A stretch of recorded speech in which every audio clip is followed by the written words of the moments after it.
resident of the city of Rock Island and has had a history of being involved in city politics, and not only that, but in many other organizations in his career. So Jim, welcome to the program. This morning we wanted, today, because we might have this in the evening, just so that our audience knows some of your background. Your very recent career was with the East Moline Correctional Institution in East Moline with the Department of Justice. And you recently retired in what position? Lieutenant, corrections. Lieutenant, yes. How long were you with the organization? I was with them approximately 18 years. 18 years. And you, prior to that, you had been involved in some law enforcement activities, or prior to that you were with the, my recollection is that you were with the Air Force. Well, that was previously. Okay. She has a strong voice. Okay. And yes, so when were you in the Air Force? Well, I have to date myself. I was in the Air Force in 1961 to 65. And I was employed with Farmall at the time when I joined the Air Force. And then when I returned to Farmall, I finished my first working career there. And I worked there approximately 25 years. And then I went from there to the Correctional Center. So I stayed busy for a while. So you must have started at a pretty young age at Farmall. Yeah, I was a young lad. And that's why I joined the service, because I knew I was probably going to be enlisted, so I might as well choose the branch of service I wanted and take care of that at the same time. How long were you with the Air Force? 4 years. 4 years. Mm-hmm. And were you, what position were you in the Air Force? I was a aircraft rescue, which is basically the fire department. All right. And we, of course, this fire department in care of the structural buildings, also with the aircrafts. As a matter of fact, I was on the runway when John F. Kennedy came to Air Force Base, and I was just really beginning my service, so that was quite an honor. One of a crew of about 6 in the fire rescue when Air Force One landed, and it was quite a thrill. Place? Colorado. In Colorado? He was visiting Colorado? He was visiting in the Air Force Base. And he landed actually in Pueblo, Colorado. So you had an opportunity to see him up pretty close. Huh? Oh, yeah. Yeah. It was quite an honor, to say the least. Be chosen as one of the firefighters to protect our president at the time. Is that, I'm just guessing, would that sort of made an impression on you that sort of kind of later on led you into getting into politics? That could have, because actually, civil rights at the time was pretty high on the agenda in numerous things, but of course he was very proactive for the civil rights cause. Of course, he had his hand full with the Cuban Missile Crisis too, so So it was about that time when that happened, huh? Yeah, I was, I think a few months before that came about. And to say the least, that was quite an experience too. Because North American Air Defense Command is in Colorado Springs. So it was at the high point of the alert, so to speak. So those things you never forget. So, you're originally from Rock Island? You went to Rock Island schools? Or? No, I'm originally from Kansas. Kansas. Army brat, Topeka, Kansas. Uh-huh. Actually, I was born at Fort Riley, Kansas. And when did you come to Rock Island? I came to the Quad Cities 1953. Matter of fact, I came to East Moline. I went to United Township for 1 year, and then I moved to Rock Island the following year. This is because your parents moved here? Yeah, my mother, she has relatives here, and she thought the place was a good place to raise a young person like myself. I was the only child. And so you went to Rocky then? Right. And so you just decided that this was the place you were going to stay. You made it. Yeah, and Rocky was great school to go to, and also, there's plenty of jobs at the time. So, Farmall and some of these John Deere and other places was highway. Working somewhat at the time, but then eventually, This would have been in the 70s, would it, or earlier? No, this I was at Rocky from 54 to 58. Oh. Yeah. So this would have been in the 54. 60s you're talking about. After I graduated, I did some odd jobs before I went to Farmall in the 1960s. And then went to service 61 to 65. And worked at Farmall till 85. And then went to Correctional Center. But in the meantime, you and I got in a lot of political activity. Right. And when we talk about that, one of the things that you got involved in, apart from some of the other organizations at that time, you were involved in a movement to change the way people got elected to city council, right? Yeah. What was that called at that time? The at-large system changed to the ward system. Uh-huh. And it was quite evident that a lot of the council members was basically from the same area.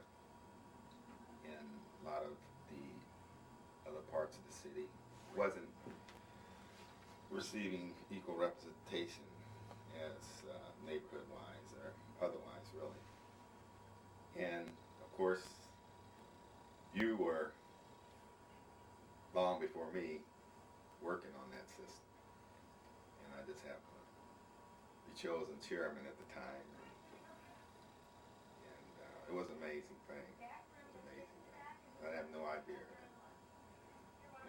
As shy as I was, that I could get involved and debate with the mayor and the lawyers, and be on TV, and it just wasn't me at the time. But, you grow fast when you're on a mission, and we were. Right. I recall it.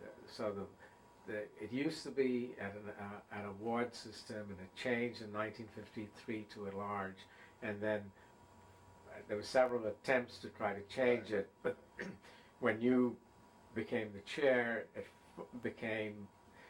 it was successful, and this was 1985 maybe, '84, I think. 84, and then in 85, it actually, the new Yes, system right. took over, and then the very following year, I think, you ran for city council, City Council, first ward alderman. and you became the first ward alderman, and made history in a sense, because you came, right, representing the first ward, Right. and became, I think, perhaps be elected as a ward alderman, the first African American ward alderman. Of course, prior to you, we had, I think Jim Davis had been elected at large, Right, right. He was and elected large. after he Became left, mayor. yeah, right, and so you also then, this was the next step, you also then decided perhaps this was an opportunity to run for mayor, right? Yeah, I made that decision, and I guess for me, the main reason was that, I felt that I was representing the whole city. People in different wards would call me and want me to do things, and I said, well, maybe I can represent the whole city. Felt like I was anyway, so I decided to run for mayor. Of course, I was up against Mark Sweebert. That was 1989, and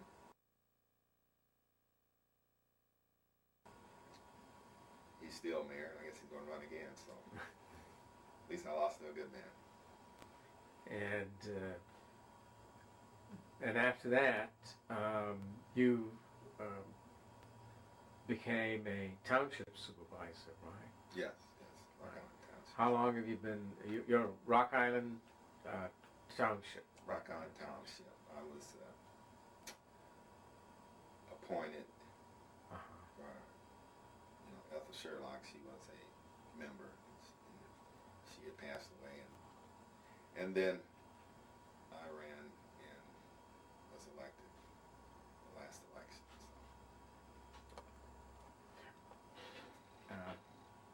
Earlier on you were talking about the civil rights. What do you think was some of the problems that Rock Island had at that time that prompted you to run for office? Well, at the time there were a number of things. We had a crime problem. We had a problem with abandoned houses, and a lot of issues that I felt that the city should be addressing. People would come down, and I want to be an advocate for them. To push those items that to help create a clean environment and to reduce crime as much as possible. And that's basically what you have to do if you want to come to the city and feel safe. And do you think we've had some success? Oh yes, we've come a long way. We, of course, with the Community Caring Conference, which I was part of for a long time, 13 years as chairperson, was a nice marriage because we worked pretty close together, and it made it a lot easier to elevate some of the things that we wanted to do, and basically to do things that people wanted, not my agenda, but the grassroots people who felt that their agenda wasn't being addressed. So.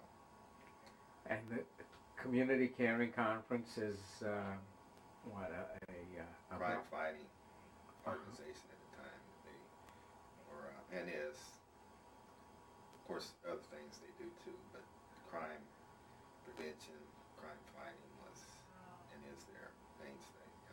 And then it's started out as a block club. As a block club. And it has many block clubs involved? It was created, now that I say it, I don't know, 76, I think. Right, there's quite a few Church throughout of the Peace, city. McKinney, and those who created the organization, which is still alive and well today. And so during that period, you saw a substantial change in the crime statistics, and I think you were also on the city council when the first African American police chief was hired, right? Oh yeah. Yeah. Chief Scott. Chief Scott, Tony Scott. Mm-hmm. He, of course, did a great job. And before he left, I think the council tried what they could to retain him. Uh-huh. So that was a good sign that progress has been made, and he did a great job. Are you now involved in some of the city committees or organizations and kind of? Not necessarily the city's organization. I'm, Rock Island Township trustee and advisor to the Community Caring Conference. And basically, I kind of ad-lib things because I am retired now, so I limit my time. But I do try to help where I can. One of the things that I was curious about is that there are still some organizations that feel that the area of the city that you represented, the west side of the city in that war, that there's some changes that are occurring, and then some people seem to be dissatisfied. One of the things I bring up is the idea that two of the schools, neighborhood schools, are slated to be closed. Now, wouldn't this have some kind of an impact in the neighborhood? There seem to be some people very concerned about this, and I was just wondering what your views on that one. Well, of course, anytime you want to disrupt a neighborhood school, you're uprooting the neighborhood. And I think a number of people are opposed to it. And I think that they have to go to these meetings, school board meetings, etc., and let their voices be heard. Of course, the school board had the final vote, but as with any elected official, when the citizens speak out, they do listen. Not 100%, but at least let the public know that there's something going on that basically you don't think is right, and to get your voices heard so they can at least bring it before the people so they know what's going down. I think that's all you can do. So I take it you're not in favor of these closing right now? Well, I'm not in favor of, I think, 4 schools. Now, they have their reasoning, but also there are some other issues and points of view which say that this could be done in a better way. And we think that our school system needs to be improved, and I think small classes is one way you do it. You start overloading classes in schools, you're asking for additional problems as far as educating our kids. And I think that's quite essential because, as you know, a lot of the people that are in prisons, jails, are there, and a lot of them basically lack getting the education they need to make a living, take care of themselves. And it all starts when you're little kids. You gotta start from scratch to do it right. So it seems to be like a contradiction right now. One of the schools is slated to be closed. They were talking about Grant School. I thought the committee report was saying that there aren't enough students. At one time, a few years ago, the problem was there were too many students and you couldn't get enough teachers. So now it seems it should be ideal. You have fewer students, you've got enough teachers to take care of them. So why should it be closed at this point? I imagine it depends on the finances then. Well, that's seemed to be the prevailing issue that they are proclaiming. Whether you're saving that much in regards to what you are actually getting out of the trade. And I think that Illinois schools definitely need some up boost as far as financial and far as having kids that not necessarily living in the best of neighborhoods. Schools should be equal to those in other neighborhoods. I think that's one of the biggest problems. In a different area, you're not going to get the fundings. And we need to push that issue because smaller classes is a proven way to improve education to our kids. It's not all about money. It's about, that small class getting quality teaching and training.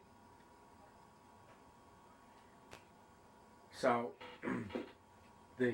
since you're a township supervisor, and there's also got there's a township assessor, and the school system, of course, depends on the taxes, and we know that certain areas raise less taxes than other areas. So the argument, and I think there was a recent report saying that the schools that is the better schools or better supported schools are because they are in areas where they raise the tax, is able to support it. So per child, they spend more in those areas and compared to areas where the families have lower incomes. And so perhaps there should be another system of supporting these schools. Well, I think that was a report out which is prevalent in Illinois, that the other districts of those that don't have the economic benefactor are several $100s less in their funding. And I think the legislation are trying to do something about it. Of course, it's been an ongoing issue, but some way, some mean that we need to have the system changed because it's not fair and it's not getting the job done. And what would you suggest? Earlier you mentioned that people should get together and voice their opinions, go to the school board, and also be able to be more participatory than they are now. Some people say that when you go to these, go to City Hall or you go to, the school board, you're given a very limited amount of time, 5 minutes to make your point, and sometimes it's impossible to do that, and get your point across.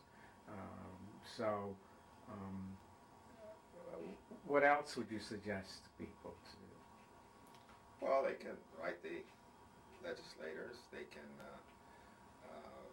call the legislators, and they can also bring the attention to, I think churches now are getting involved in to get the message out that there's ways other than,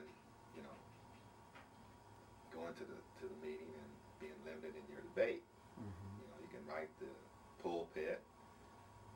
So it's other ways and various ways of getting the message across. The bottom line is being active, being concerned, and participating. And not relying on one or two people or leader, quote, supposedly leader, to do all the work. It's not going to work. You know, Martin Luther King knew that. You know, as good as he was, he couldn't do it by himself. And that's true for any movement. And we surely need some revival of our school and our participation in the school system.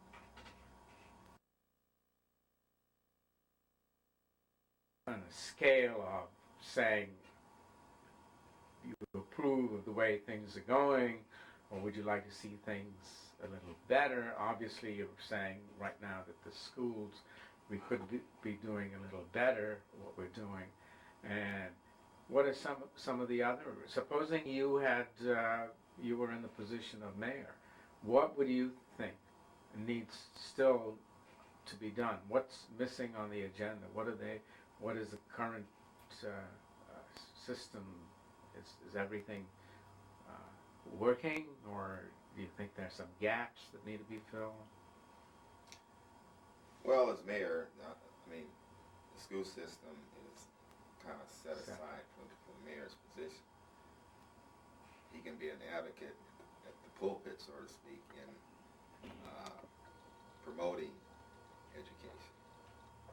But basically, it has to come from the school system and from citizens who want to change or want better education. And we can't exchange better education for less schools. I mean, we got to realize that, you know, there's still a future ahead, and the kids are our future. Okay, we talked about the schools. How about the city itself? Do you see the city moving ahead?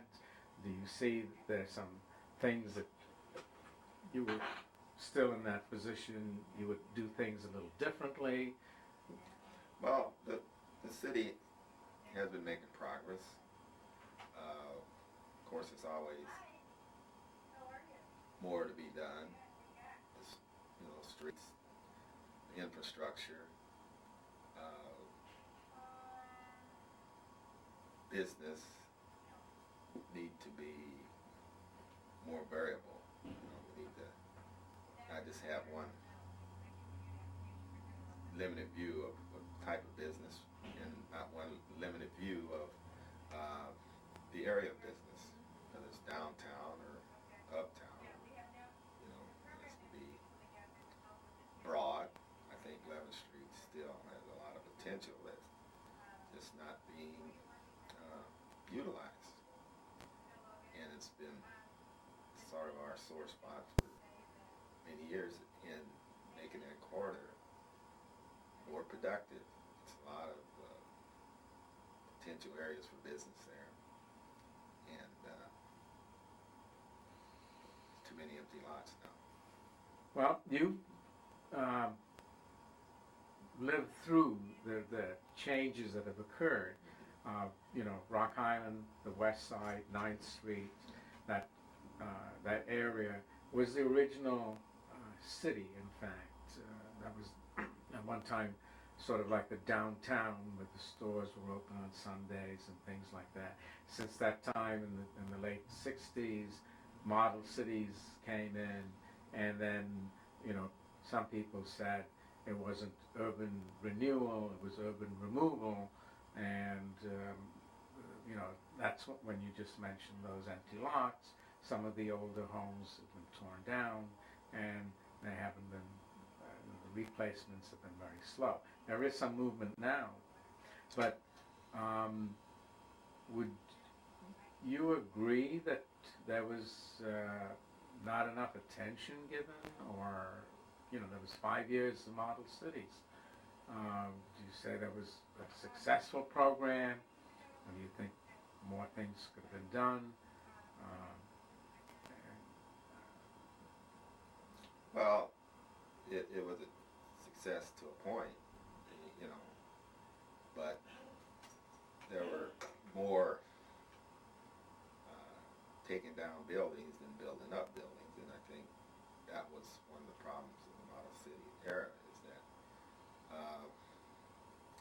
although we did receive the Martin Luther King Center as a monument to model cities, it was really reduced to its minimum capacity because of, well, the varying politics of it all. And when they tore out the strip, I mean, it's still empty. I mean, that was way back then. It is still vacant lot there in other places. So we got a lot of work to do, but we got to think more progressive, and what we can do at 9th Street, 11th Street, and of course other areas of the city also. But these areas are just full of potential that's not being taken advantage of. You know, I was talking to one of the younger people, and they point out that the city has 23% minority population, majority of that being African Americans, and then the next group is Hispanics and all the rest. And with such a large percentage of minority population, they claim that there isn't enough evidence of being involved in city politics, or being involved in downtown projects, or not. There's not enough of that. And do you have the? What would you say to that? Well, you say they. They. Saying The young people say we don't see evidence of enough participation. You know, there's not enough diversity in events that happen in downtown, or businesses downtown, or in the city government itself. You know, there's just sort of a token recognition. Wow. City jobs, the same thing. That, you know, it's not anywhere near 23%. It's not even 10% of the jobs that are held by minorities in the city or in government. Well, it's a fight that's continued. As when I was on the city council, that was one of my biggest issues. Of having projects with little or no minority participation. So I guess the beat goes on. But I think it's, the young people are quite observant, and I think it's more on us to push the issue, at least until they can get into the ball game, so to speak, and get involved themselves. And I think one of the things I like to see is the young people to be more active and more involved in going to City Hall, doing things that maybe their parents didn't do, but they can take that next level, because we're definitely not on the commissions and the boards and stuff. And one side say, well, we try to recruit the other side, and the other side, well, we haven't. So, you know, these are excuses. We need to make sure that we participate. Well, do you think there's what's the word I could use? An attitude, maybe? Because I recall you championed the naming of 9th Street, Dr. Martin Luther King Jr., but that didn't come very easily because you had a petition drive, and it wasn't easily voted in. There was a lot of resistance by the city, and So why do you think that happened? Well, that was really one of the biggest fights I had was the Martin Luther King street and trying to get it established as such. And it was an attitude, you know, it was like they only wanted 9th Street to go a few blocks down the road. And we fought hard for it because it was a symbol of being recognized throughout the city. Not just the issue about the West Side or African American issue. This is about something that the whole city couldn't be proud of. And we had to fight, and we eventually won. And that was one of my finer moments when we did, late in the game, so to speak, have the street changed, Martin Luther King Drive. So the signs are up, but again, there seems to be kind of a reluctance on many people's part to you know, you drive into other cities and right away you see these big signs. Well, yeah, you're right, because at one time, 11th Street and Black Hawk Road had a big green sign that pointed to Martin Luther King Jr. Drive, but it was taken down somewhere along the way. I can't remember when, and it hasn't been put up since. But I think that's something that the city council member can address. Probably should. Although it was dressed one time to make the full name Dr. Martin Luther King Jr., but that was, you know, something that really didn't take too much to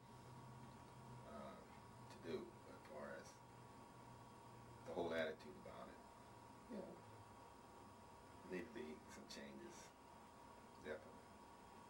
Now during this since the last census, the city's population has dropped. What would you attribute that to? I mean, when you read the report to the annual report by the mayor and the city council saying all these achievements, but yet the population continues to drop. Is there a reason for this? Yeah, it's. I think jobs is probably the main factor, and if the city or the Quad Cities per se don't do more in diversification of jobs, that it could continue to have a decline in population. I mean, people, you know, before it was John Deere and Harvester and GI Case, and the jobs was there. But it's the new age, new time, and everybody see that you gotta have a diverse workforce, diverse jobs need to be brought in, and not depend so heavily on one or two items to support the city, because it's not going to grow that way. And what should be the thrust then? How do we bring in the new jobs? Well, the new jobs are you know, high tech. You know, they're out there looking for some place to go, and they're not going to fall in our lap. We're going to have to go after them and make some contacts to businesses that are willing to, you know, move to our area, and a lot of them will if they get the proper location, tax incentive, and push from, you know, elected officials to at least give us a look. got to be some effort there. If you were to give advice to young people these days, particularly I'm talking about African American children, young men and young women, what sort of advice would you give them? Well, my main advice would be to think positive. Don't give up. Maybe some things are not as they should be, not as they could be, but make it a point to make a change. You know, when I came to the city, I was involved in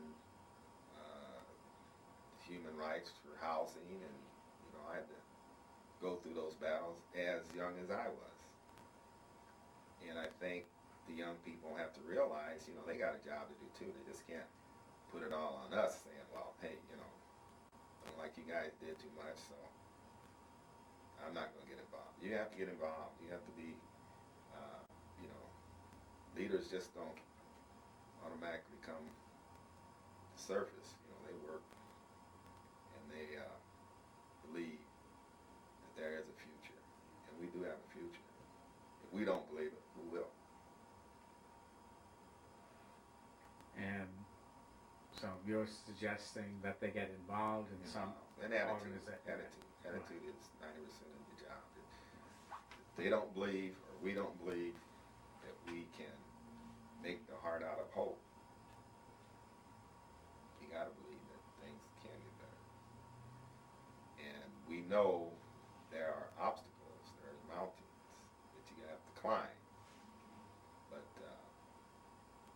once you climb it, you realize that it's well worth it. So when you were growing up, who was giving you encouragement for you to continue in spite of some of these barriers, as you say, as you were going up the mountain? Well, I have to say my main mentor at the time was Lockhart. ML Lockhart. ML Lockhart, he, because I didn't know nothing about doing things for community and this and that and the other. But he saw something in me that I didn't see. You know what I'm saying? And I think that might be something, a lesson there for us too. We might have to select some young person to be a mentor for them. And you've been a mentor to me too, because you got me involved in ward system, super cities project now, and we've been in the ward together. And you have to look at it as that, but not in a despite hateful manner, but as a challenge. You know, when I saw that, you know, I could only live on one side of the tracks, I made that an issue, along with other people. Can you explain that a little more? What happened? Well, as far as live at, you know, used to be at one point, you know, minorities basically lived on probably the west side of 9th Street. And you had to know somebody to live elsewhere, so to speak. We won't go there, but that's the way it was. That's, you know, and we marched from the west side to City Hall, and you know, had a For fair housing in the fair 70s. housing, yeah. And you know, they had the police and the county sheriffs, and we was making our demands, and eventually we did get them. But you know, it wasn't just handed on a silver platter. So it can be done. When and you recognize that the ward system is a better representation for all. I mean, they didn't just say, okay, you can have it. Well, for years, many years. But I had to believe it could be done. People that followed me had to believe it could be done, even though it hadn't been done before, even though it failed many times before. 10,000 votes. We won by 100 votes. And it was a lot of work. That was a lot of work. But forever grateful for it. And when you say it was a lot of work, because you didn't have the funds that the opposition had, you spent very little compared to the opposition. Very little. But it was the proverbial David and Goliath. Yeah, door to door, talking to people. And it's a great memory. So, and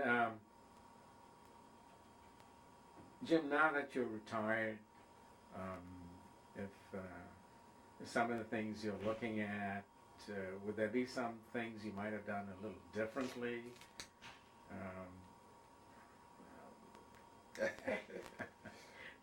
It's funny you should ask.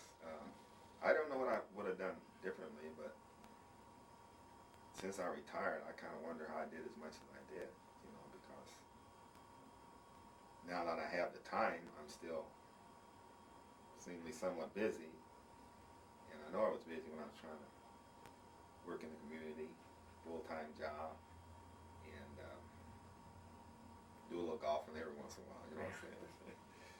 But